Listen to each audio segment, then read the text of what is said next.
В прошлый раз мы разобрали движение. Сегодня поговорим о двух вещах, которые почти все считают просто вопросом самочувствия. Но на самом деле они напрямую связаны с памятью. Это сон и настроение. О плохом сне обычно думают так: буду вялым, помучаюсь день или два, и все пройдет. О подавленном настроении говорят примерно то же самое. Само пройдет. Это ведь только в голове, а связь сна и настроения с памятью многие вообще не принимают в расчет. Дальше разберем все по порядку. Что мозг делает по ночам, пока мы спим? Что показало многолетнее наблюдение за людьми, которые постоянно спали мало? И почему затяжная тоска бывает не только следствием тяжелого состояния, но иногда и ранним тревожным сигналом? Сразу скажу главное: пугаться одной бессонной ночи не нужно. Мы говорим о нарушениях, которые повторяются годами и постепенно накапливаются. Начнем с того, что может полностью изменить ваше отношение ко сну. Кажется, что во сне мозг просто отдыхает и ничего не делает.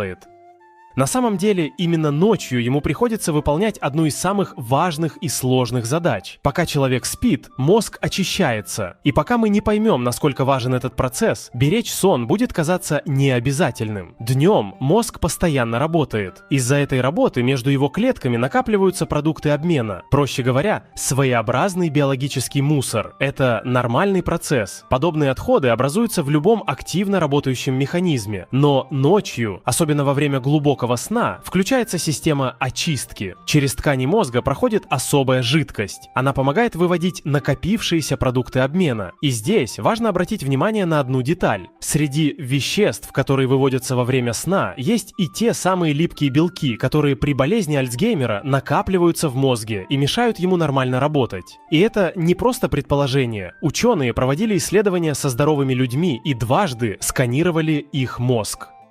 Первое сканирование проводили после нормальной ночи сна. Второе – после ночи без сна. После бессонной ночи количество таких веществ в областях мозга, связанных с памятью, становилось заметно больше. Увеличение составляло примерно 5%. Важно уточнить, исследование было небольшим. Кроме того, изменения после одной бессонной ночи еще обратимы. Если человек потом нормально высыпается, мозг может наверстать упущенное и завершить очистку. Проблема начинается тогда, когда недосып становится образом жизни. В таком случае мозг каждую ночь не успевает полностью выполнить свою работу. А теперь добавим возраст. С годами глубокого сна у человека становится меньше, а именно во время глубокого сна особенно активно происходит та самая ночная очистка. Поэтому с возрастом беречь сон становится не менее, а еще более важно. Что из этого следует? Недосып влияет не только на то, как вы будете чувствовать себя на следующий день.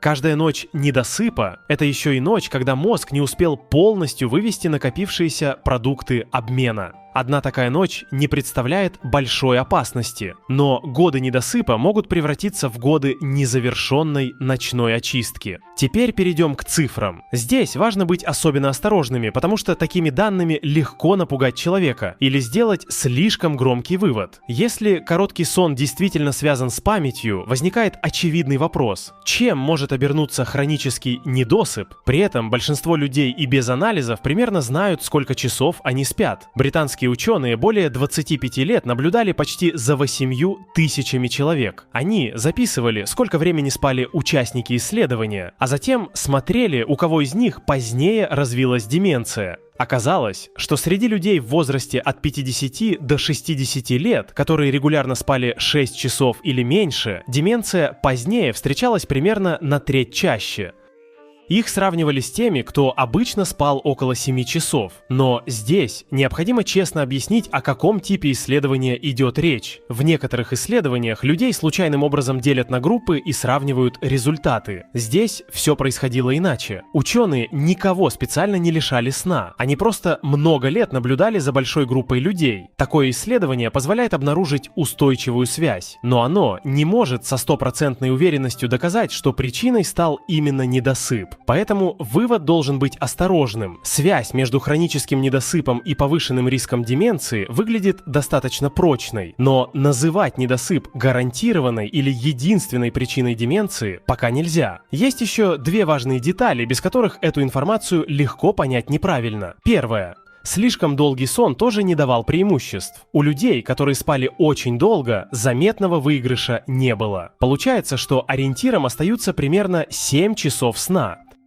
Просто увеличивать время сна без необходимости смысла нет. Вторая деталь касается самых пожилых людей. В старшем возрасте связь между продолжительностью сна и последующим риском деменции становилась менее выраженной. Возможно, это объясняется тем, что короткий или нарушенный сон в пожилом возрасте иногда уже сам становится ранним признаком изменений, которые начались в головном мозге. Соберем все вместе. Устойчивый недосып в среднем возрасте связан с повышенным риском проблем с памятью в будущем. Эта связь выглядит достаточно убедительно. В качестве общего ориентира можно рассматривать примерно 7 часов сна. Гнаться за гораздо большей продолжительностью сна смысла нет. А если в пожилом возрасте сон внезапно и без понятной причины резко ухудшился, это повод обратиться к врачу. Теперь перейдем к тому, ради чего многие включили это видео. Что делать, если сон уже нарушился? Здесь многие совершают одну и ту же ошибку. Кажется, что если не получается уснуть, нужно просто дольше лежать в постели. Но обычно это не помогает. Иногда становится даже хуже. Сон нельзя заставить прийти силой. Он подчиняется не усилиям, а привычкам и внутренним биологическим часам. Есть несколько простых вещей, которые действительно работают. И самое приятное, большинство из них не требует лекарств. Первое – ложиться спать и вставать примерно в одно и то же время. Каждый день. Даже в выходные. Именно это считается самым сильным способом наладить сон. Есть интересное исследование. Ученые наблюдали почти за 60 тысячами человек. Они обнаружили, что регулярность сна, то есть привычка ложиться и вставать в одно и то же время, предсказывала здоровье и продолжительность жизни даже лучше, чем сама продолжительность сна. Другими словами, для организма стабильный режим иногда важнее, чем попытки время от времени отоспаться. Мозг любит предсказуемость. Когда время сна постоянно меняется, внутренним часам становится намного сложнее работать правильно. Второе правило – утренний свет. После пробуждения постарайтесь как можно раньше выйти на улицу. Если такой возможности нет, хотя бы несколько минут постойте возле окна. Утренний дневной свет помогает правильно настроить внутренние биологические часы. Благодаря этому вечером организму становится легче перейти ко сну. Третье правило – спокойный вечер. Примерно за час до сна начинайте постепенно снижать активность. Приглушите освещение, отложите телефон. По возможности перенесите сложные разговоры, рабочие вопросы и эмоциональные обсуждения на другое время. Мозгу трудно мгновенно перейти от напряженного дня к глубокому сну. Ему нужно время, чтобы спокойно перестроиться. Есть еще две вещи, которые многие недооценивают. Это кофе и алкоголь. Если пить кофе во второй половине дня, он может ухудшать качество сна, даже если кажется, что заснуть получилось без проблем. С алкоголем ситуация еще интереснее. После него человек действительно нередко засыпает быстрее, но сам сон становится более поверхностным. Особенно сокращается глубокая фаза сна, именно та, во время которой мозг очищается наиболее активно. Получается парадокс. Кажется, что алкоголь помогает уснуть, но полноценному восстановлению мозга он наоборот мешает. Если коротко подвести итог, получаются 4 основных правила. Постоянный режим, утренний дневной свет, спокойный вечер и как можно меньше кофеина и алкоголя перед сном. Именно эти привычки чаще всего помогают улучшить качество сна, но бывают ситуации, когда домашних способов уже недостаточно. Если вы спите достаточно долго, но месяцами просыпаетесь уставшим, если долго не можете уснуть, если постоянно просыпаетесь среди ночи или чувствуете, что сон перестал приносить отдых, лучше обратиться к врачу. Бессонница лечится, не стоит годами терпеть ее и считать нормальной частью возраста. Есть еще одна причина плохого сна, которую многие вообще не замечают. Человек может спать 7 или 8 часов, но утром все равно чувствует себя совершенно разбитым. Причем сам он обычно даже не подозревает, в чем дело. Чаще всего проблему замечает тот, кто спит рядом. Речь идет об остановках дыхания во сне. Или, если говорить медицинским языком, об апное сна. Со стороны это обычно выглядит одинаково. Человек громко храпит, потом внезапно наступает тишина. На несколько секунд дыхание полностью останавливается. После этого следует резкий вдох или громкое всхрапывание. Что происходит в этот момент? Когда дыхание останавливается, мозг начинает получать меньше кислорода. Чтобы человек снова вдохнул, мозг вынужден буквально на мгновение его разбудить. Чаще всего человек этого не замечает и утром ничего не помнит. Но за одну ночь таких микропробуждений может быть очень много. Из-за этого организм почти не успевает проводить достаточно времени в глубоком сне. А значит, полноценная ночная очистка мозга постоянно прерывается. В результате человек просыпается уставшим. Днем его клонит в сон. Со временем начинают страдать сосуды, сердце и головной мозг. Хорошая новость состоит в том, что апноэ сна успешно лечится. После лечения многие люди впервые за долгие годы начинают чувствовать себя действительно выспавшимися. Если близкие говорят, что вы громко храпите, если замечают остановки дыхания, или если вы сами постоянно просыпаетесь разбитым, несмотря на достаточную продолжительность сна, обязательно расскажите об этом врачу. Провериться стоит даже в том случае, если кажется, что храп просто мешает человеку, который спит рядом. Иногда за обычным храпом скрывается заболевание, которое годами ухудшает качество сна и постепенно влияет на работу мозга. Теперь поговорим о второй привычке, которую часто недооценивают. Это настроение. Многие считают, что оно влияет только на самочувствие. Кажется, если человеку грустно, тревожно или ничего не хочется, это отражается лишь на качестве жизни. Но исследования показывают, что связь гораздо глубже. Длительная депрессия и хронически сниженное настроение связаны не только с эмоциональным состоянием. Они связаны и с тем, как со временем работает память. Здесь важно сразу сделать одно уточнение. Каждый человек время от времени испытывает грусть. После тяжелых событий, потерь или сильного стресса это совершенно естественно. Мы говорим не о таких временных переживаниях. Речь идет о состоянии, которое продолжается неделями или месяцами, когда подавленное настроение не проходит и начинает заметно влиять на повседневную жизнь. Почему это важно? Потому что связь между депрессией и памятью работает сразу в двух направлениях. Первое направление понятно. Если человек долго находится в состоянии депрессии, это постепенно отражается на работе мозга. Становится труднее сосредоточиться, сложнее удерживать внимание. Появляется ощущение, что память стала хуже. Иногда человеку трудно вспомнить даже то, что еще недавно не вызывало никаких затруднений. Но есть и второе направление. Оно известно значительно меньше. Иногда депрессия оказывается не причиной, а одним из самых ранних проявлений изменений, которые позднее могут привести к деменции. То есть настроение может ухудшаться еще до того, как окружающие замечают выраженные проблемы с памятью. Именно поэтому врачи относятся к таким изменениям серьезно. Это не означает, что каждая депрессия обязательно приведет к деменции. Совсем нет. Подавляющее большинство людей с депрессией никогда не столкнутся с этим заболеванием. Но если у человека в пожилом возрасте впервые появляется длительная необъяснимая подавленность, врач может обратить на это особое внимание. Не потому, что диагноз уже очевиден, а потому, что такие изменения иногда становятся одним из первых сигналов, заслуживающих проверки. Есть еще одна причина не откладывать обращение за помощью. Когда человек долго живет с депрессией, ему становится намного сложнее заботиться о себе. Исчезает желание двигаться, хочется меньше общаться, нарушается сон, меняется питание, появляется ощущение постоянной усталости. Получается своеобразная цепочка. Чем хуже настроение, тем меньше полезных привычек остается в жизни. А чем меньше движения, качественного сна и общения, тем тяжелее становится самому мозгу. Важно помнить еще одну вещь. Депрессия – это не слабость характера, не отсутствие силы воли и не лень. Это состояние, которое требует такого же серьезного отношения, как повышенное давление, диабет или любое другое заболевание. Сегодня существуют методы лечения, которые помогают большинству людей значительно улучшить самочувствие. Иногда достаточно психотерапии. В других случаях врач может рекомендовать лекарственное лечение. Очень часто лучший результат дает сочетание нескольких методов.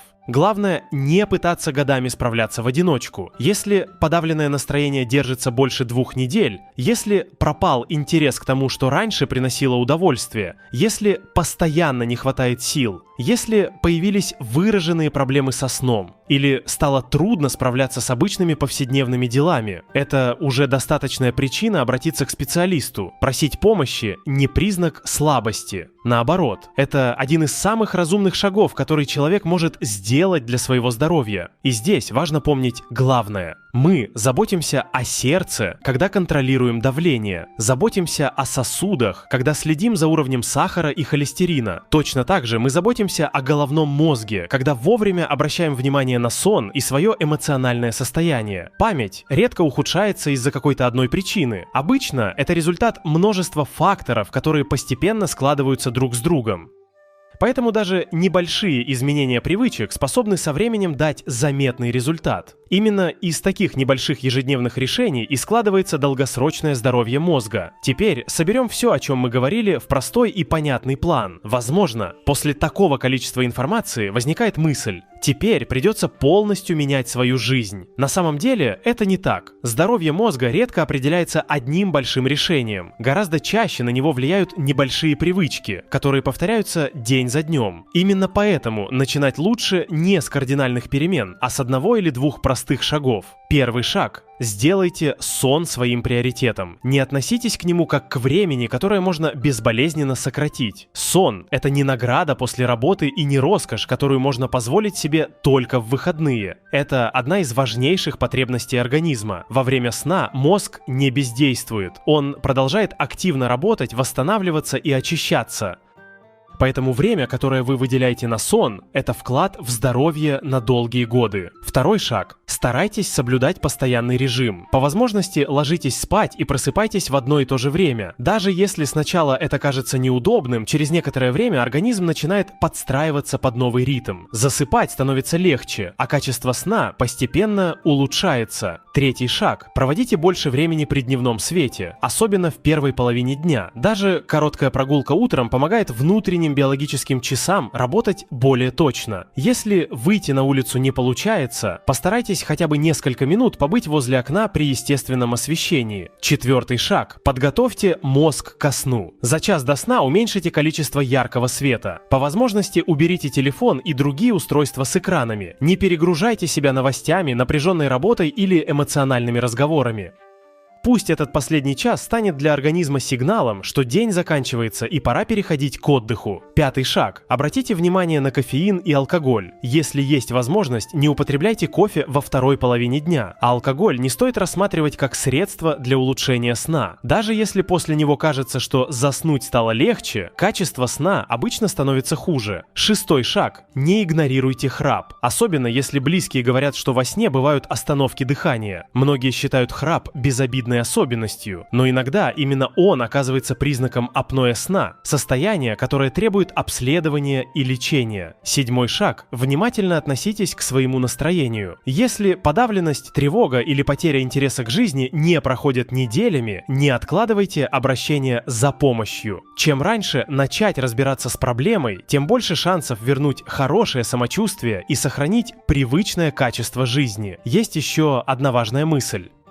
Не пытайтесь изменить все сразу. Когда человек составляет слишком большой список новых правил, чаще всего его хватает всего на несколько дней. Гораздо эффективнее выбрать одну привычку, закрепить ее, потом добавить следующую и двигаться постепенно. Именно так формируются изменения, которые сохраняются надолго. Если сегодня вы начнете ложиться спать немного раньше, завтра выйдете утром на небольшую прогулку. Через несколько дней перестанете пить кофе поздно вечером. А потом решите разобраться с постоянным храпом, то через несколько месяцев все эти небольшие шаги могут дать гораздо больший эффект, чем одна кратковременная попытка полностью изменить образ жизни. Не стремитесь к идеалу, стремитесь к постоянству. Именно регулярность, а не редкие героические усилия чаще всего приносит самые заметные результаты. Помните, что забота о памяти начинается не тогда, когда появились серьезные проблемы. Она начинается значительно раньше. С тех ежедневных решений, которые кажутся слишком простыми, чтобы иметь значение, но именно они со временем складываются в здоровье мозга, ясность мышления и хорошее качество жизни. Подпишитесь, если хотите разбирать факторы дальше по одному. В следующий раз возьму курение и алкоголь. И почему для мозга они бьют больнее, чем принято думать, даже в малых дозах.